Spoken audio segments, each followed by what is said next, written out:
So I know I've mentioned this in other videos, but I actually went to college in Indiana in like a cornfield, basically, in a really small town because it looked like Little House on the Prairie. And that was the only one that I applied to. And I was like, this is where I want to go to college. It looks like America, and it's a mini Harvard. And actually our dean of students is like, in a speech, he's like, and Franklin College is the Harvard of the Midwest. And we're like, cough, bullshit, cough, you know. But no, I loved it. And I spent 4 years there and still friends with everybody. Amazing, amazing people. Really, really great. The professors, the staff, my roommates even. I'm just kidding. Love my roommates. Anyway, lots of little quirky stuff here. Like, look at this vehicle. Bunch of dead birds. And then this weird Tin Man thing. Okay, let me go over and see if I can get a ticket. Okay, hopefully I can get a ticket.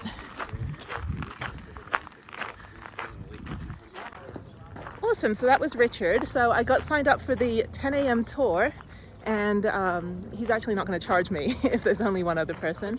So right now I'm the only person, first one on the tour at 10. And he said like online you can't book like same day or like close to the night before. So yeah, so then I'm going to do the mine tour.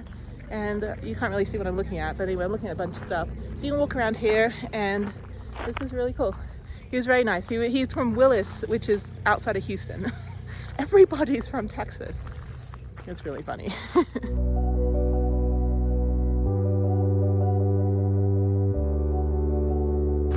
It's funny, I was talking to the one of the guys in costume, and he's all like, yeah, I don't like the dust storms. I'm like, you know what? You guys want to live the experience, but you just don't want the whole experience, like low life expectancy, scurvy, dust storms, you know, getting mauled by a longhorn cattle.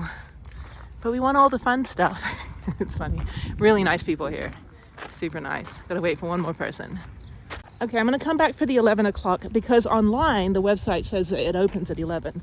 So I'm assuming that it'll be busy. So I'll come back in about 30 minutes. I'm gonna go look around, get more souvenirs. Got 2 magnets already. Well, 1 magnet and a sheriff's badge, which I need to put on. Right. Well, Houston, we get these temperatures, but we get 100% humidity, so you just can't breathe. That's in Houston. Yeah, that's Houston. That's why I'm not there right now. Beginning of my tour in 3, 2, 1. However, just before I get us down in the good enough mine, I do want to go over the history of the mines, the town, as well as the founder of both. So in that instance, has anybody heard of or even read about the name Ed Shefflin before by chance? Shefflin? Yes, Shefflin. Yes. Well, if not, that's why I'm here, of course. In time, there was a very dangerous district amongst these 40 miles. And to put that in perspective for you folks, about 12 miles past Allen Street alone, those very beautiful mountains to the north there, those are the Dragoons. And that is the home of Chief Cochise as well as Geronimo at that time. And then back about 18 miles past our gift shop as well as petting zoo was the home of Chief Victoria. So he also realized that he didn't work well with these guys. They like to stop everybody up on the trails and paths, look at all the shiny pretty rocks along the way. Would eventually break off from Ed's group and then leaving him out here in this dangerous district on his own. But with that knowledge, Ed decided he would go on his own, of course looking for his first prospecting claim. But one of those scouts proclaimed that the only stone Ed would find out here in this territory on his own would be his own tombstone. And Ed was apparently a comedian as well as a prospector, because he did finally find his first claim up on Allen Street, and you can find that if you take a left up the dirt road for about 3 miles. He would name it the Tombstone Claim, of course, as well as the town adopting that name shortly after. But Ed at that first claim would harvest his pretty decent rock, but at the time he didn't know what he had. So he decided he would take it to somebody who did, which was his brother Albert up in Signal, Arizona, kind of near the Tucson region. Well, it took Ed about a year to travel that way. Obviously, transportation was different back then, and he didn't really know where his brother was. But in that year, Ed got very lucky, for Chief Cochise up in those Dragoons to the north would pass away. And in Native American culture, it's considered a very bad medicine to live where one of your chiefs had been buried. So these tribes within this district would eventually pack up, moving further down south to Mexico. Actually, just past those very hazy mountains, about 26 miles away there, those are the Huachuca Mountains. On this side of those would be Camp Huachuca, a place that those natives were obviously looking for as well. And then on the other side would be Mexico. But of course, Ed would then find his brother Albert and show him that rock he had harvested. The drillers at the time would be putting their drill steel up to their rock, taking that 4-pound sledgehammer, hitting it as hard as possible, turning it a quarter of the way. And they would do this a total of 10 hours a day or night underground. Of course, doing it that many times makes your hands sting enough, so I can imagine doing it for 10 hours. This position here was called drilling, and there was a total of 20 men working this one position in the mine. Yet there was a grand total of 50 of them working down there at once. So the next 10 of these 50 were called supervisors. And their one job was filling these drill steel holes full of blasting powder in a blasting cap, as well as setting it off. And back then, that blasting powder typically amounted to about an M80 firecracker. So they weren't getting a whole lot done there. They didn't have glycerin or dynamite at the time. Not too. But within Ed Schefflin's prospecting career, there would be a total of 928 mines in this 40-mile district. And 26 of those 928 were considered major producers. And Ed actually would own 19 of these 26, telling you that he'd make quite a bit of money off this land.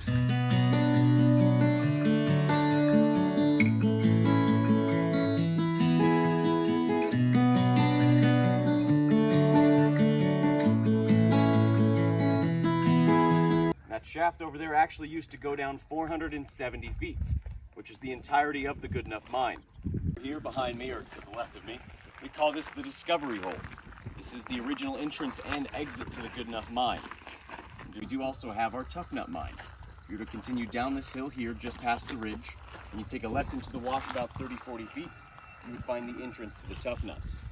And the history behind that mine's name, of course, Ed and his brother Albert out here scouting again for their next prospecting claim, and Albert would pipe up saying that the next mine they found would be a tough nut to crack. And Ed would swoop in with his punny self, giving the mine that name later that day, of course. Nope.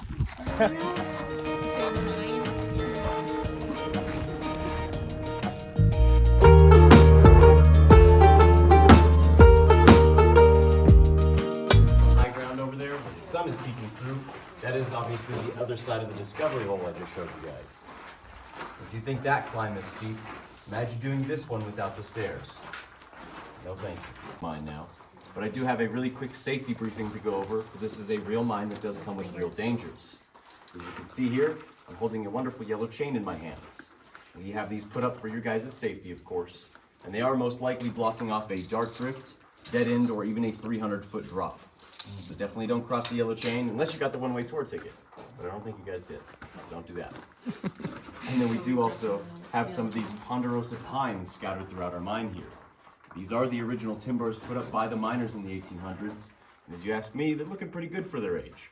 But they are still doing that original job they were put up for, and that is holding the world above us right where it's at.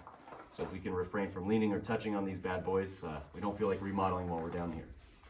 But speaking of remodeling, we did add 60 stairs downwards, and of course, I hate to break it to you guys, it's the same 60 right back up.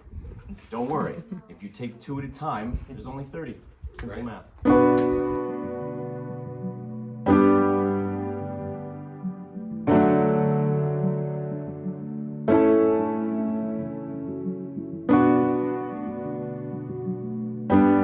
Parts of the mine here in the Goodenough. So so there's no confusion later when I use these terms. A little area that we just came down with the stairs there. We call that an incline and or decline slope, of course depending on which way you are traveling. And it led us into this small tunnel, or as we call it, a drift, the right and left hand sides. Of course these walls, we refer to them as the ribs of the mine. And then above us, we thankfully still have our ceiling here. We call this the back of the mine. And at this point, these drifts, like what we're in now, will lead us to rooms big or small. We call these rooms stopes. And if you get that mixed up with slope, don't worry, I did it my first day. A little more embarrassing when you work for a mining company. But if you guys wanted to, we can come up a little bit further in the other. Sorry, give me a second. No, it's cool. Of course, I just want to be in front of him. to the basement of the Crystal Palace, a little bar on the corner of Allen Street. But yeah, it's very interesting. It's actually so interesting that some teenagers in 1965 decided they would sneak through this mine up that drift and take drinks from their cabinets every night. But of course, while I have you guys gathered here as well, I do like pointing out this white bubbly rock formation on my left-hand side. A lot of people will call this cave corn miner's popcorn, but its actual term and name is calcium carbonate. And this is the main ingredient within Tums as well as Rolaids still, which is quite funny because theoretically a miner, if experiencing nausea, could come down here on his shift, chipping a piece of that cave corn off, or miner's popcorn, and sucking on it, alleviating those nauseous symptoms over time. Because it has 5 separate drifts attached to it, including that one that I just showed you guys that goes up to the Crystal Palace. But of course, some of these drifts, you may have realized, it has what looks like graffiti above them, kind of like this red X above our heads on the back of the mine there. However, that red X actually isn't graffiti, it's a navigational system we use to travel the mine safely. So that red X would tell you that the drift below it here is either a dead-end dark drift or one of those 300-foot drops I was discussing prior. Gotcha. But I know personally, if you were to walk back about 30-35 feet and you turned your flashlight on at the last second, it's a dead end. Your face almost meets a wall. I'm glad that's what I found. But also I like pointing out this red O on the back of the mine here above our heads. Of course, that red O would tell you, yeah, literally right above you. Right above you. It was, you're standing directly If under it was a snake, it would have bit you. here. Oh. Thank you, ma'am. Not patronizing at all. But this drift below that O is actually a safe or second way out of the mine. In fact, it leads into the Tough Nut mine, that second mine I was telling you guys about, owned by Ed Shefflin. I'll show you some ore on the right-hand side that these miners were after. We're using our walking feet.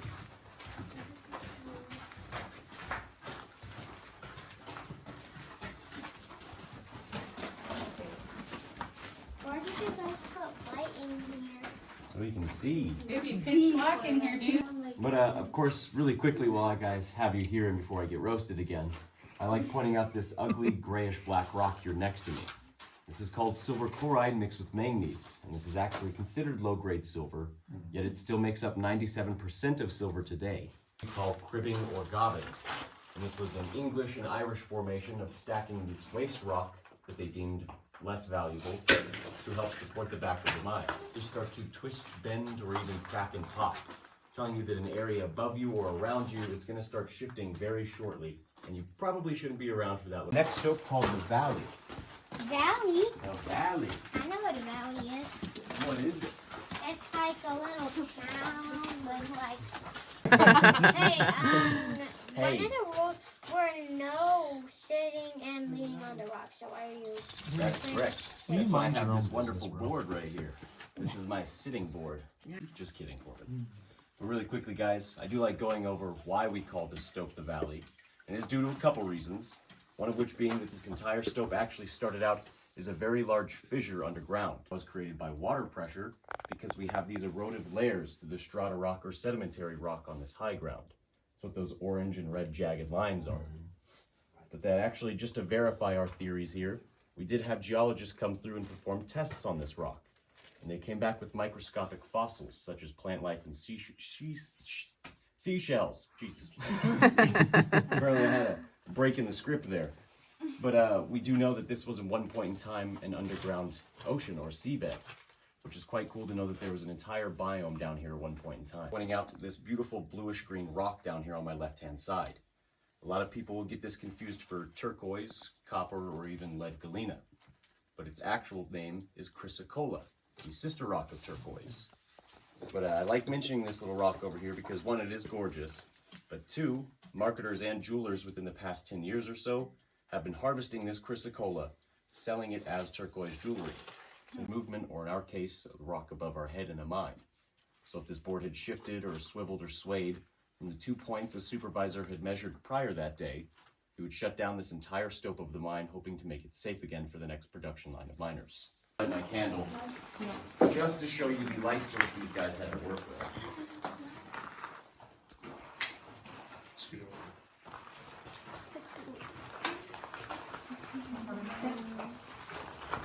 You guys okay standing there? Yeah. Okay, very good. Just want to make sure. Yeah. Because whenever I turn the lights off, I'm grabbing a hold of this bar over here just to make sure. But as I had mentioned, guys, I want to flip these main lights off to show you the light source these miners were given for their 10-hour shift. So make sure you got a good grip on the ground. And you definitely watch your head on this one. It's one of the most jagged learning rocks in my opinion. It actually knocked my helmet off. Oh no. Into the silt through the ton of the years. I'm glad that I had it on.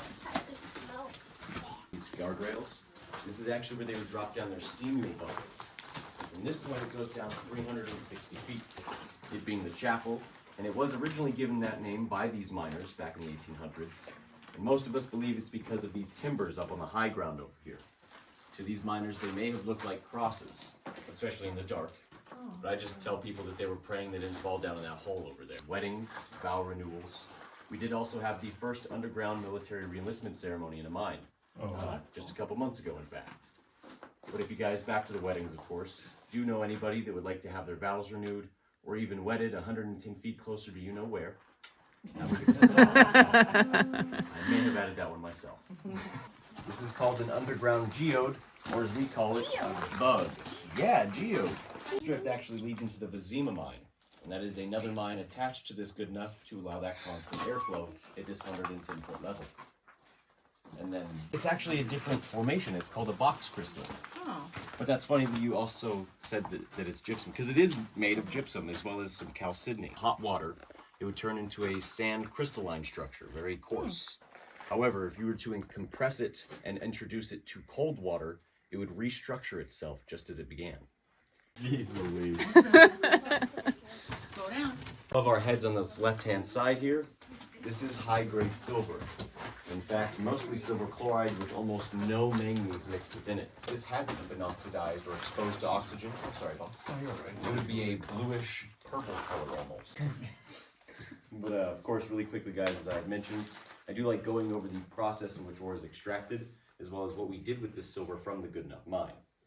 And it is kind of like a band-aid, so I'll get this over nice, quick, and easy. But as I had mentioned prior, these muckers having that one job of carrying up those huge bags or muck bags of ore out of the mine.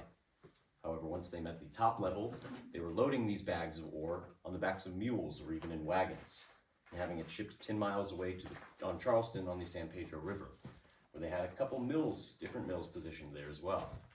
One of these mills was called a rock crusher, and it was taking a huge piece of ore like these rocks here behind me, and its huge metal teeth and arms moving in a shifting fashion, breaking it apart into a hand-sized piece shape, kind of like this here. And this is low-grade silver. We'll go ahead and give it a pass around so we can get a feel for the ore. And however, once that ore, it's very dusty. Once that ore was down in that hand-sized shape there, they would throw those into a ball mill. And a ball mill essentially was a huge rock tumbler, but it was using the assistance of 18-inch cast iron steel balls and paddles to break apart this hand-sized piece of ore into a nice gravel or pebble-like state.